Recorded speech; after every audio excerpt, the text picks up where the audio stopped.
모든 종교에는 기도가 있지만 우리 기독교는 기도교라 할 만큼 기도를 중요하게 여깁니다. 왜냐하면 이 성도는 기도를 통해서 말씀을 전합니다. 말씀을 전할 때 기도하지 않고 전하면 아무런 은혜가 되지 않죠. 그래서 기도를 통해서 말씀을 전하고 또 기도를 통해서 성령의 능력을 받습니다. 기도해야 성령의 능력을 받아요. 이 세상을 이길 능력. 또 그리고 기도를 통해서 기적을 체험하고 또 기도를 통해서 삶의 모든 문제가 해결되기 때문에 그렇습니다. 그래서 위대한 신앙인은 모두가 기도의 사람이었습니다. 그래서 이 기도의 능력을 아는 구약의 위대한 예언자 예레미야는 이렇게 전했습니다. 예레미야 33장 3절 너는 내게 부르짖으라 내가 너에게 응답하겠고 네가 알지 못하는 크고 은밀한 일을 너에게 보이리라. 이런 능력이 있습니다.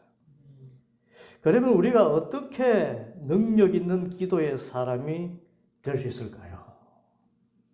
그것을 오늘 본문을 통해서 가르침을 받고자 합니다. 오늘 본문의 내용은 예수님께서 예루살렘에 들어가신 이튿날 잎만 무성한 무화과 나무를 꾸짖으셨는데 그 다음 날 이른 아침에 있었던 사건입니다. 전날 저녁에 성 밖에서 주무신 예수님께서 다음 날 이른 아침에 제자들과 함께 다시 예루살렘 성으로 들어오시는데 20절과 21절 그 무화과 나무가 뿌리째 말라버린 것을 보았다. 그래서 베드로가 전날 일이 생각나서 예수께 말하였다. 스승님 저것 좀 보십시오. 선생님이 저주하신 저 무화과 나무가 말라버렸습니다. 전날 예수님께서 잎만 무성한 나무에 대해서 말씀하셨죠. 마가복음 11장 14절 이제부터 영원히 네게서 열매를 따먹을 사람이 없을 것이다. 이 분명히 저주는 맞는데 하루아침에 나무가 뿌리째 말라버린 것은 이 부정적인 의미에서 기적이라 할 수가 있습니다. 여러분 보통 나무가 마르려면 더구나 잎이 무성한 나무가 마르려면 얼마나 걸려야 됩니까? 작은 나무라도 몇 주일, 그리고 조금 성장한 나무라면 몇 달, 그렇게 1년 가까이 걸려야 나무가 말라버리잖아요. 그런데 하루아침에 뿌리까지 말라버린 것은 자연적으로는 설명이 되는 것이 아닙니다. 그런데 예수님께서는 이 사건을 제자들이 전혀 생각하지 못했던 방향으로 이끌어 가십니다. 이 제자들로서는 예수님께서 이 말라버린 무화과를 보시면서 이렇게 말씀하시기를 기대했을지 모르겠습니다. 그래 하나님을 믿는다 하면서 죄 얘기를 계속해서 그러면 저렇게 망하느니라 그런 말씀을 하실 것으로 기대했을지 모릅니다. 그런데 예수님이 이 사건을 기도에 관한 교훈으로 사용하셔요. 23절 24절 말씀입니다. 예수께서는 그들에게 말씀하셨다. 하나님을 믿으라. 내가 진정으로 너에게 말한다. 누구든지 이 산들어 번쩍 들려서 바다에 빠져라 하고 말하고 마음에 의심하지 않고 말한 대로 될 것을 믿으면 그대로 이루어질 것이다. 그러므로 나는 너에게 말한다. 너희가 기도하면서 구하는 것은 무엇이든지 이미 그것을 받은 줄로 믿으라. 그리하면 너희에게 그대로 이루어질 것이다. 여러분 우리가 이 말씀을 기도할 때 많이 인용하고 또 암송하고 마음에 새기잖아요. 그런데 이 말씀은 상식적으로는 이해할 수 없는 일입니다. 그래서 이 말씀을 하신 이유는 불가능한 일에 대해서 말씀하신 것입니다. 곧 기도하면 불가능한 일이 이루어지는 것을 말씀하신 것입니다. 예수님의 말씀은 분명합니다. 우리가 정말 믿고 구하면 무화과 나무가 하룻밤 사이에 말라버리는 것은 아무것도 아니고 산이 번쩍 들려서 바다에 빠뜨려지는 일도 얼마든지 생길 수 있다는 것입니다. 이 말씀에서 우리는 능력 있는 기도의 사람이 되는 길을 깨닫게 됩니다. 무엇일까요? 첫째는 능력 있는 기도의 사람이 되려면 믿음의 기도를 드려야 한다는 것입니다. 믿음의 기도를 드릴 수 있어야 이런 능력이 나타난다는 것입니다. 말씀 다시 보면 산이 번쩍 들려서 바다에 빠뜨리게 되는 기적을 보는 기도는 먼저 22절에 하나님을 믿으라 하신 대로 하나님을 믿고 기도해야 한다는 것입니다. 그리고 23절 마음에 의심하지 않고 말한 대로 될 것을 믿으면 그대로 이루어질 것이다. 그리고 24절 너희가 기도하면서 구하는 것은 무엇이든지 이미 그것을 받은 줄로 믿어라. 그리하면 너에게 그대로 이루어질 것이다. 모두가 믿음을 말씀합니다. 이 말씀대로라면 믿음은 정말 요술봉 같습니다. 그렇죠? 예수님의 말씀 마가복음 9장 23절 할 수 있으면이 무슨 말이냐? 믿는 사람에게는 모든 일이 가능하다. 라는 말씀을 그대로 적용한 말씀 같습니다. 그런데 이 말씀에 대해서 오해하면 내가 믿노라 하고 나는 할 수 있다. 하나님이 기적을 행하실 것이다. 그렇게 강한 신념을 가지면 그대로 이루어지는 것으로 생각하기 쉽습니다.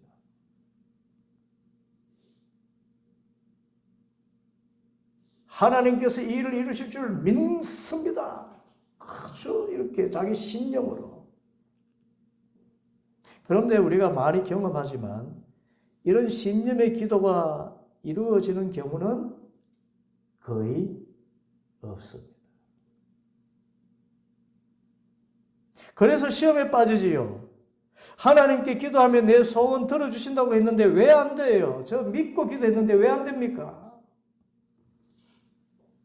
그런데 여기서 우리가 깊이 생각해야 될 것이 있습니다. 그것은 능력 있는 기도의 사람이 되는 이 믿음이 무엇이냐 하는 것입니다. 예수님께 믿고 기도하면 이 사람들은 바다에 빠져라 해도 그대로 되리라고 말씀하신 그 믿음이 무엇인가 하는 겁니다. 여러분, 믿음이 무엇입니까? 믿음에 대한 여러 가지 이해가 있지만 여러분, 물론 신념도 포함돼요. 믿음 안에는. 그런데 예수님께서 이렇게 말씀하신 믿음은 하나님께 내 모든 것을 맡기는 것을 뜻합니다. 나에게 주어진 시간, 내가 가진 재물, 내가 쌓은 학식, 내가 단련한 내 육신의 건강, 이 모든 것이 내 것이 아니라 하나님께서 주신 것이라고 인정하고, 그리고 이 모든 것을 하나님께서 알아서 사용하시도록 내어 맡기는 것. 이것이 믿음이고, 이 믿음 안에서 기도하면 기적이 나타난다는 것입니다. 이 내어 맡기는 믿음을 영어 표현으로는 commitment, 위탁이라고 합니다. 여러분, 내 삶을 누구에게 위탁할 수 있습니까? 쉬운 예로 여성이 어떤 남성에게 자신의 삶을 내어 맡긴다고 할 때 누구에게 내 삶을 맡길 수가 있습니까? 정말 나를 사랑하고 나를 위해서 죽을 수 있다고 생각되는 신실한 사람을 선택하지 않습니까? 그래서 믿음은 전적인 위탁입니다. 다 맡기는 것입니다. 내 것이라고 고집하지 않고 내 소유 전부가 주님의 것이라고 맡기는 것입니다. 그리고 내 인생 내가 책임질 수 없기 때문에 하나님께서 책임져 주시라고 내어 맡기는 것입니다. 이런 믿음입니다.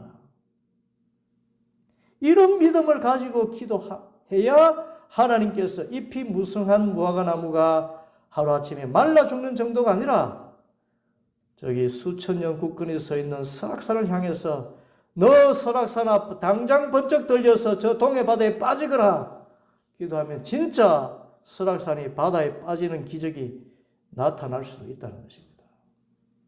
문제는 위탁입니다. 문제는 믿음이에요. 내가 진짜 이런 믿음 가지고 있는가?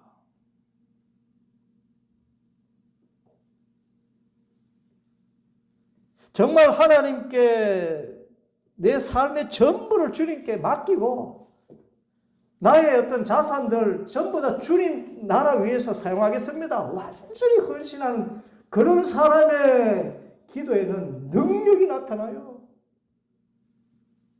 여러분, 지금은 그런 기적이 잘 나타나지 않지만은 1960년대, 70년대에는 능력 있는 기도의 사람들이 많았습니다. 손을 얹어 기도하면 암이 뚝뚝 떨어져 나가고요. 심지어 여러분 죽은 사람도 살아나는 기적이 실제로 일어났었잖아요.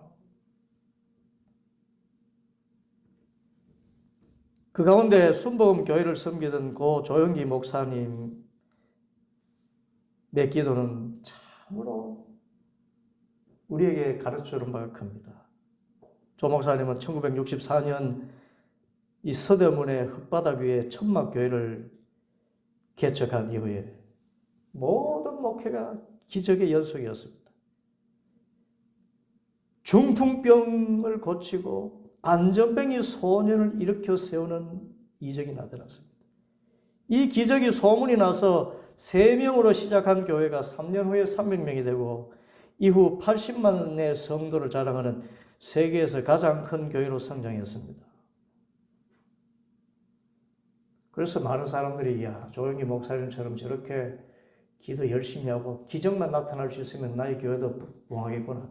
그래서 막 주여 기적을 나타낼 병 고치는 능력 주시옵소서 그렇게 하는데 이분이요 이런 능력 달랐고 기도해서 이런 능력이 나타난 게 아닙니다. 조영기 목사님은 정말 하나님께 모든 것을 위탁한 믿음의 사람이었어요. 영어를 잘해서 군에서 가출사하면서 영어를 배워서 영어를 잘했지 않습니까? 그래서 신학교 졸업하고는 미국에 유학 갈 수 있는 길이 열렸음에도 불구하고 또 이분이 신학자적인 그런 기질이 아주 좋습니다. 그런 길이 있었음에도 불구하고 장모가 될 그 최자실 목사님이 그때는 전도사님이지요. 가정에서 교회를 세우고는 이 교회를 30명만 만들어 달라고 그렇게 유학하라. 그 말에 꽃길을 포기하고 그 가정교회에 투신하고 천막교회에 헌신했습니다. 재산은 물론이고 삶 전부를 주님께 드렸습니다. 주님 알아서 하십시오. 그리고 주님께 오로지 말씀 전하고 기도하는 일에 몰두했습니다.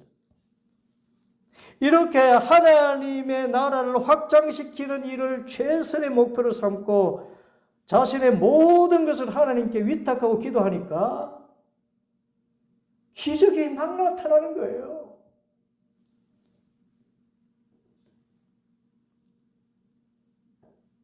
어떻게 안전병이가 일어납니까?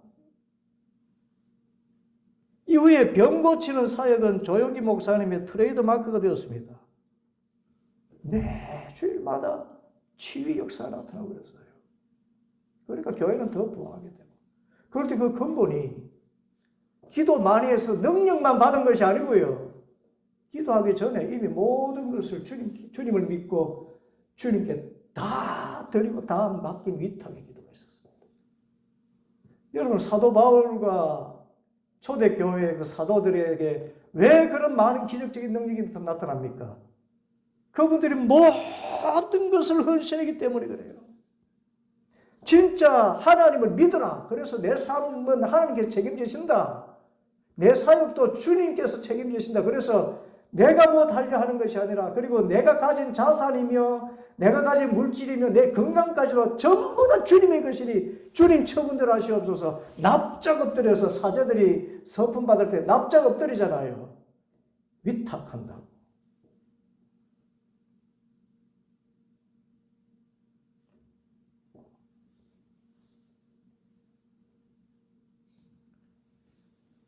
그리고 오늘 말씀처럼 예수님께서 잎이 무성한 무화과 나무를 하루아침에 말라 죽게 하신 것도 같은 이유입니다. 예수님은 자신의 삶이 없었어요. 공생애를 시작하시기 전 30년 동안도 육신적으로는 부모와 형제를 위한 삶이었고 영적으로는 메시아로서 사역을 준비하는 삶이었습니다. 그리고 3년의 공생애는 전적으로 온 인류를 죄에서 구원하시기 위해서 모든 것을 다 버리고 모든 것을 다 맡기고 하나님 나라의 일을 하신 시간이었습니다. 그렇게 십자가의 피 흘려 죽으셨습니다. 이렇게 모든 것을 위탁하신 믿음을 가지셨기 때문에 예수님은 죽은 자 가운데서 살아나는 그 기적을 첫 열매로 나타내셨습니다. 물론 나사로가 죽었다가 살아났지만은 그는 죽었잖아요. 그러나 예수님은 죽었다가 살아나서 영원히 사신 첫 열매가 되셨습니다.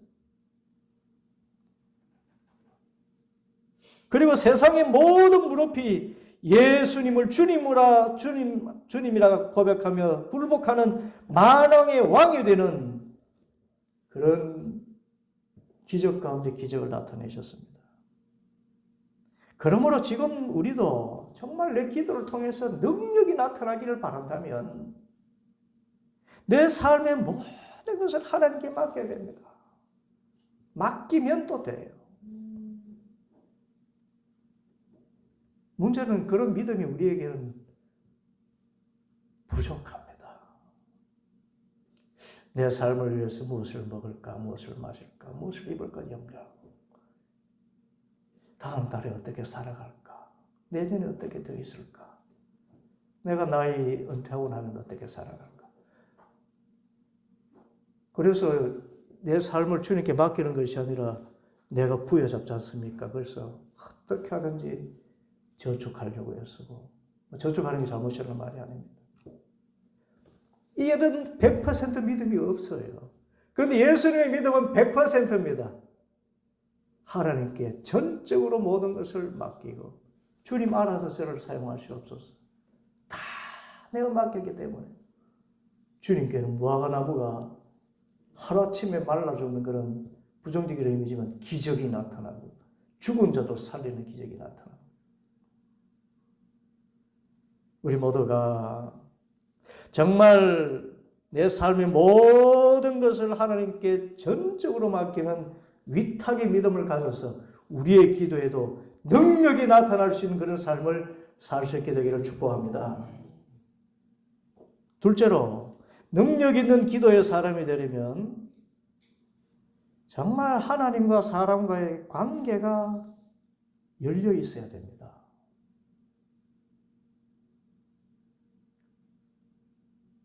기도하는 사람들이 하나님과의 관계만 중요시하고 사람과의 관계를 소홀히 하는 경우가 많이 있어요.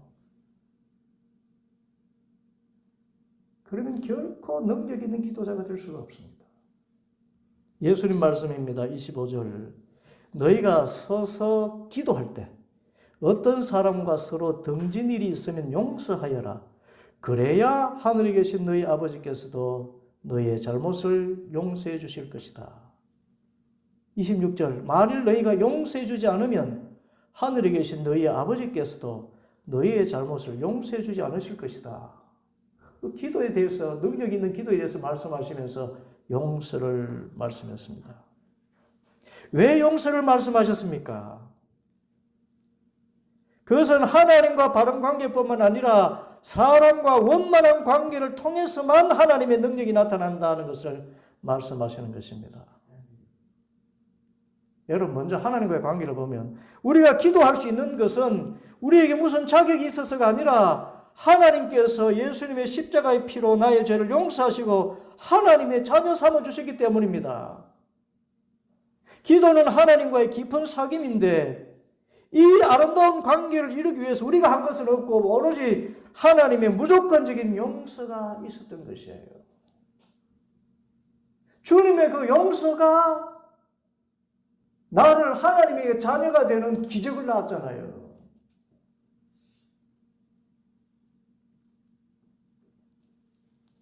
우리는 이것을 하나님의 은혜라고 이야기합니다. 우리가 기도하고 응답받는 것은 우리가 이 하나님의 은혜 안에 있기 때문입니다. 그런데 이 하나님의 은혜는 사람과의 관계를 통해서 나타나요. 저 사람은 하나님 은혜 받은 사람이다 그러면 그는 틀림없이 사람과의 관계에서 은혜를 나타내게 되어 있습니다.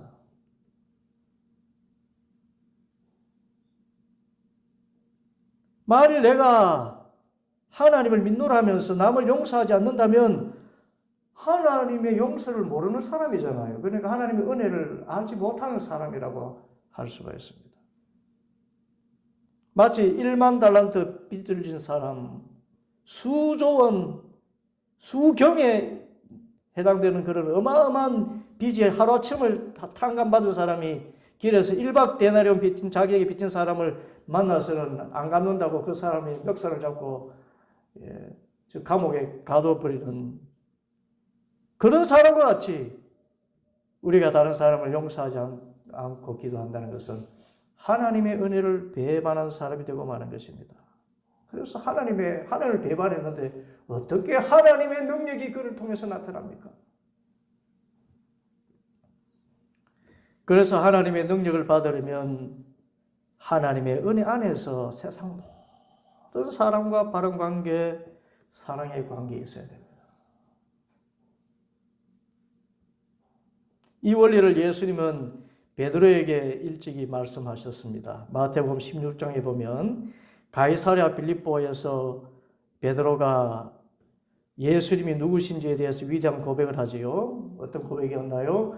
주님은 그리스도시요 살아계신 하나님의 아들이십니다. 이 고백을 들으신 예수님께서는 베드로에게 어마어마한 축복을 선언하십니다. 마태복음 16장 18절 19절 나도 너에게 말한다. 너는 베드로다. 나는 이 반석 위에다가 내 교회를 세우겠다. 죽음의 세력이 그것을 이기지 못할 것이다. 내가 너에게 하늘나라의 열쇠를 주겠다. 네가 무엇이든지 땅에서 매면 하늘에서도 매일 것이요 땅에서 풀면 하늘에서도 풀릴 것이다. 물론 이 천국의 열쇠를 주셨다고 하는 이 권세는 원수 마귀를 결박하는 권세입니다. 이 땅에서 역사하는 마귀 권세를 예수님의 이름으로 결박하면 하늘에 계신 하나님께서 그 악한 권세가 역사하지 못하도록 결박하신다는 것입니다. 그런데 이 권세는 용서의 능력을 말씀하시기도 합니다. 로마 가톨릭은 이 말씀을 고해 성사에 적용시켰습니다.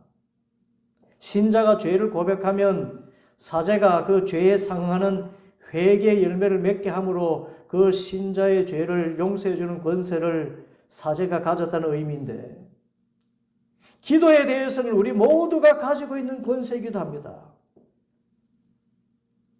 그리고 땅에서 용서해야만 하늘에서도 용서의 은혜와 함께 기도의 응답이 온다는 말씀입니다. 곧 하나님께서 나의 죄를 용서하신 것처럼 이 땅에서 사람의 죄를 용서하면 하나님의 그 은혜의 줄이 연결되고 만일 사람의 죄를 용서하지 않으면 하나님의 은혜가 식어지고 하나님의 능력을 받을 수 없게 된다는 말씀입니다. 물론 이 말씀은 사도의 권한을 말한 것이기도 하지만 우리가 하늘의 권세를 받으려면 땅에서 모든 원한 관계를 풀어야 할 것을 말씀하신 것이기도 합니다. 맺힌 관계를 풀어야 돼요. 그리고 기도해야 됩니다. 그래서 기도 응답이 잘 안 될 때 가만히 생각해 보기 바랍니다. 내가 누구를 용서하지 않으면서 기도하고 있지 않은가? 어떤 사람은 기도할 때 하나님 저 원수 확 죽여주시옵소서. 그렇게 기도하는 사람도 있더라고요. 그런 기도 하나님 안 들어주셔요.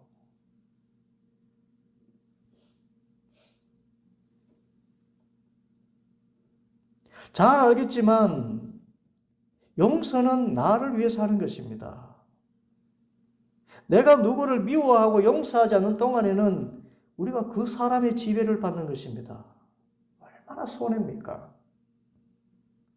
내가 다른 사람으로 인해서 내 자유를 잃는다는데 얼마나 손해입니까? 거기다 미워하면 내 마음이 상하고 그러다가 육체적인 병도 얻게 됩니다. 그것도 억울한데 하나님의 은혜의 줄이 막히고 기도 응답까지 받지 못하게 되는데 얼마나 억울합니까? 그래서 우리는 억울해서라도 용서해야 됩니다. 용서하지 않으면 다 잃어버려요. 내 마음도 상해버리고 때로 병도 얻기도 하고 하나님의 기도 응답도 받지 못하고 이런 손해가 어딨습니까?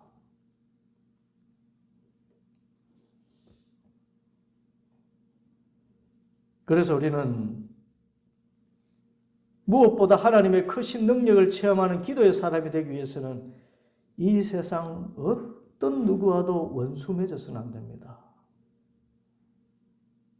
예수님 말씀 그대로 땅에서 무엇이든지 매면 하늘에서도 매이고 땅에서 무엇이든지 풀면 하늘에서도 풀리는 것입니다.